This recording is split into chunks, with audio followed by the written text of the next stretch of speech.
बीता हुआ कल। एक संत एक गांव में उपदेश दे रहे थे। उन्होंने कहा कि हर किसी को धरती माता की तरह सहनशील और क्षमाशील होना चाहिए। क्रोध ऐसी आग है जिसमें क्रोध करने वाला दूसरों को जलाएगा और खुद भी जल जाएगा।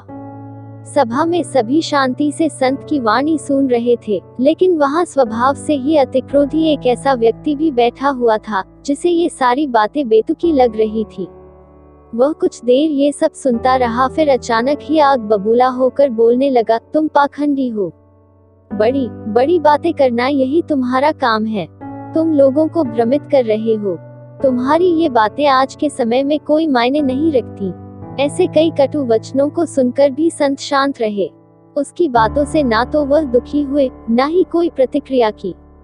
यह देखकर वह व्यक्ति और भी क्रोधित हो गया और उसने संत के मुंह पर थूककर वहां से चला गया।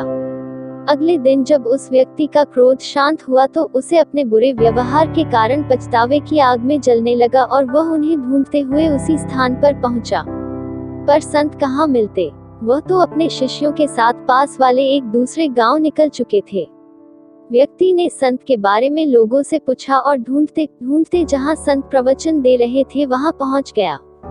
उन्हें देखते ही वह उनके चरणों में गिर पड़ा और बोला, मुझे क्षमा कीजिए प्रभु। संत ने पूछा, कौन हो भाई? तुम्हें क्या हुआ है?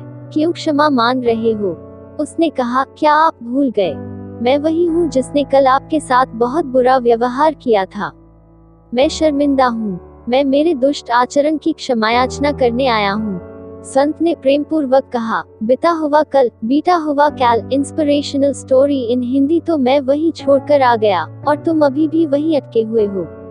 तुम्हें अपनी गलती का आभास हो गया। तुमने पश्चाताप कर लिया। तुम निर्मल हो चुके हो। अब तुम आज में प्रवेश करो। बुरी बातें और बुरी घटनाएं याद करते रहने से वर्तमान और भविष्य दोनों बिगड़ते जाते हैं। बीते हुए कल के कारण आज को मत बिगाड़ो। उस व्यक्ति का सारा बोझ उतर गया। उसने संत के चरणों में पड़कर क्रोध त्याग का और क्षमाशीलता का संकल्प लिया। संत ने उसके मस्तिष्क पर आशीष का हाथ रखा। उस दिन से उसमें परिवर्तन आ गया और उसके जीवन में सत्य, प्रेम और करुणा की धारा बहने लगी। दोस्तों, बहुत बार हम भूत में की गई किसी गलती के बारे में सोचकर बार बार दुखी होते हैं और खुद को कोसते हैं।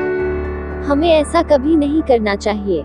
गलती का बोध हो जाने पर हमें उसे कभी ना दोहराने का संकल्प लेना चाहिए और एक नई ऊर्जा के साथ वर्तमान को सुदृढ़ बनाना चाहिए।